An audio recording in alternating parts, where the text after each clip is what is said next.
Good afternoon, my dear students. Today I am going to explain the chapter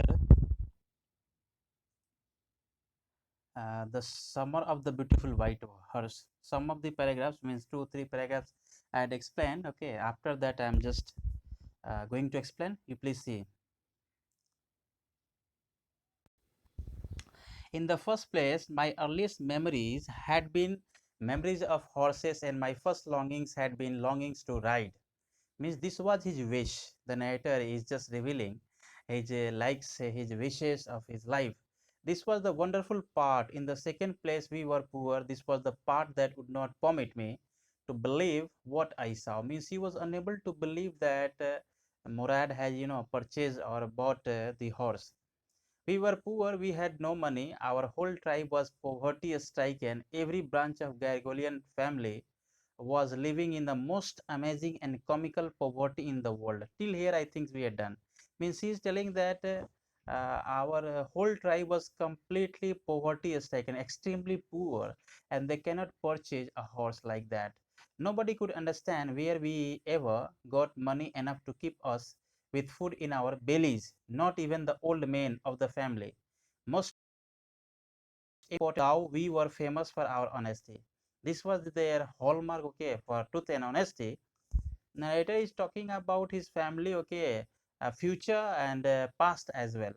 He is telling that we were not rich, but we were very truth and honest, and at the same time we are now okay, very truthful and honest. Nobody can just blame us for robbery or for anything stealing.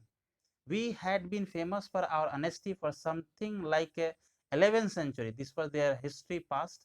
Even when he had been the wealthiest family in what we liked to think was the world, we were proud first, honest next, and after that we believed in right and wrong. This was their hallmark, parameters of their life.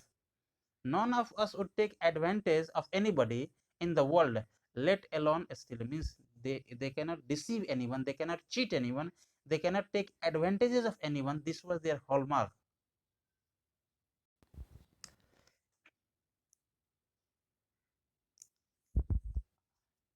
Consequently, even though I could see the horse so magnificent, even though I could smell it so lovely, even though I could hear it breathing. So this is the nature of the horse he's talking about. Just as we are talking, we usually talk about our bike when we are purchasing the new one, the cycle we are purchasing the new one, the car we are purchasing the new one, like its color, its everything. Same thing, same way. The narrator is also giving explanation about the horse. Okay, it's magnificent, very nice appearance, nice cut of physique and everything.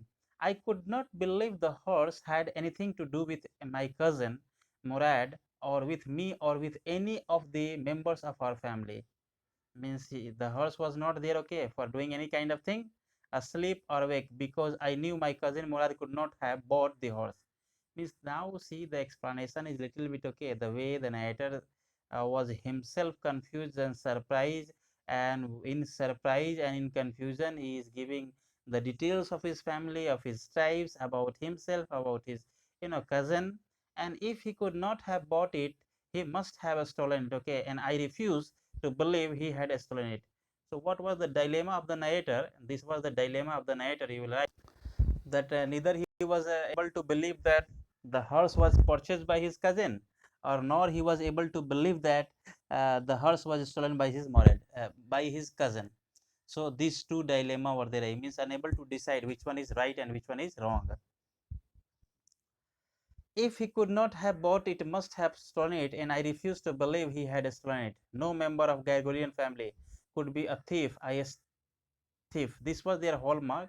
This may be one short question. What was the hallmark and parameter of the Gargolian family, and what they were famous for? Okay, and why they were well known? Okay, so this is their hallmarks. Hallmark: truth and honesty. I started first at my cousin and then at the horse. They were a pure stillness and humor in each of them, which on the one hand delighted me and on the other frightened me. Means it was his first time experience when he sat on the back of the horse. You just think about not about the horse but about the vehicle. Okay, just first you started riding. In case of cycle, in case of motorcycle, in case of car, if you any one of you have uh, driven. So you first time you feel a kind of fear, at the same time you feel a kind of excitement. Same case is here with the narrator Aram. Murad, I said, where did you steal this horse? Leap out of the window, he said. If you want to ride. It was true then, he had stolen the horse. And finally the narrator concluded that his cousin had stolen the horse. There was no question about it. He had come to invite me to ride or not, as I chose. Well, it seemed to me stealing a horse for a ride was not the same thing as stealing something else, such as money. And now he's going to define the word stealing. He is telling that we have uh, I think he has taken the horse in his possession and going to ride, okay, the horse, and then it is giving back to the real owner. So this is not called stealing, and this is not called a case of robbery. So it is not the case of theft.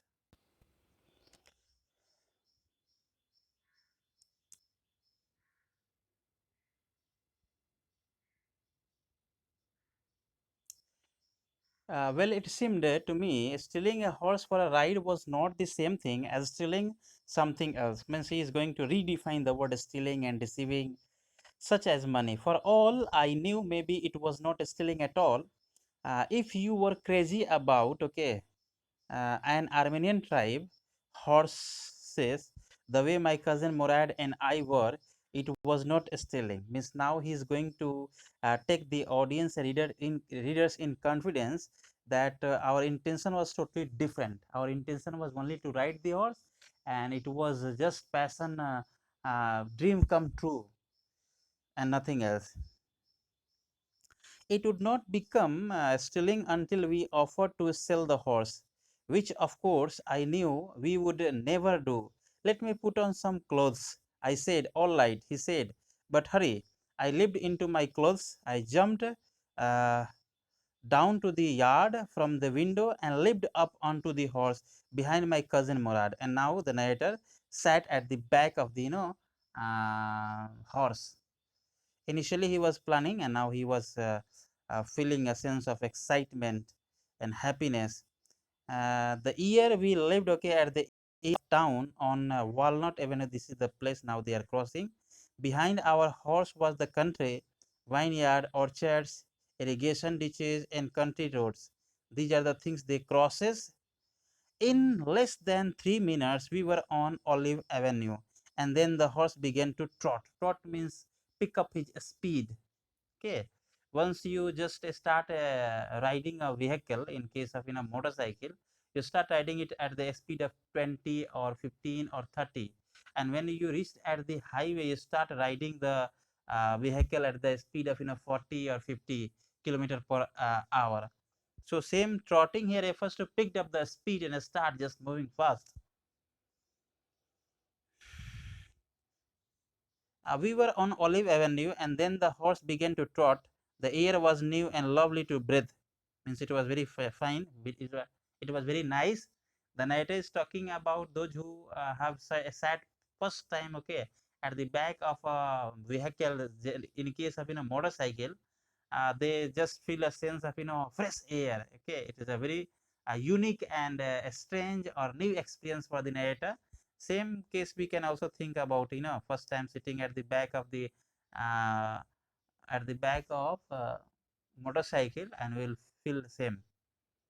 So air was new and lovely to breathe. The feel of the horse running was wonderful. My cousin Murad, who was considered one of the craziest member, craziest here refers to very funny, strange, unique of our family, began to sing. I mean, he began to roar. Means he was in completely in excited mood. Okay, and now he was shouting and just singing and just roaring, and this shows that he was extremely happy about his this achievement or just performance or the riding of the horse. This is your homework assignment. Write an article on the topic child labor in 150 words. This you will do. Thank you very much. All the best. God bless you. And see, read all of you. listen all of you and just do something. Very few are doing.